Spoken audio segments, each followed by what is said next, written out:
एक सुंदर अशी कविता नशा आणि दशा. कवी उमेश ओवाळ. व्यसन म्हणजे स्वतः विकत घ्यायचं मरण आणि स्वतःच्या हातानं रचायचं स्वतःचंच सरण. कुटुंबियांचा विचार करा आधी, मगच लागा व्यसनांच्या नादी. आरोग्याचं वाटोळं करत असते नशा, व्यसनीसह कुटुंबाचीही करते हो दशा. कमावलेले धन तो व्यसनावर उडवतो, अनमोल हे शरीर विनाकारण सडवतो.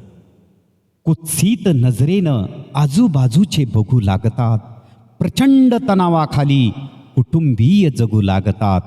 विविध विकार शरीराभोवती जमतात, कुटुंबीय बिचारे सांगून सांगून थकतात.